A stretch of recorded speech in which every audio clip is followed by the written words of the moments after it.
一個咧係韓國咧先有㗎，韓國自己本土嘅。咁呢一個咧 refill 咧，佢係咧一樽咧係500ml 啊，媽媽。咁啱啱嗰個玻璃樽係幾多 ml 你知唔知啊？200ml。係。咁即係話可唔可以幫我計翻條數？你知唔知一盒裡面係有2樽啊？係。1 lit 啊！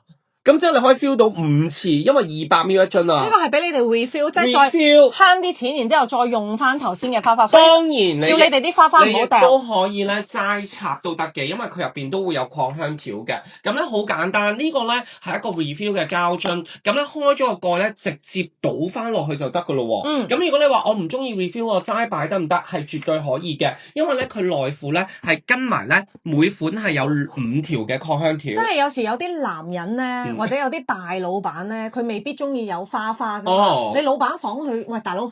即係可能話開木香嘅。係啦，咁你就直接插擴香瓶，咁用得更加耐添。咁我哋有2款嘅，一款咧就係叫做黑醋栗，即係你而家見到呢一個。即係黑櫻桃嘅味道。係啦，即係黑櫻桃嘅味道。甜甜美美嘅，而另外一個咧就係柚子茶，一個酸酸甜甜嘅花香。咁咧我哋咧一盒裡面係2樽嘅，同款味嘅一盒。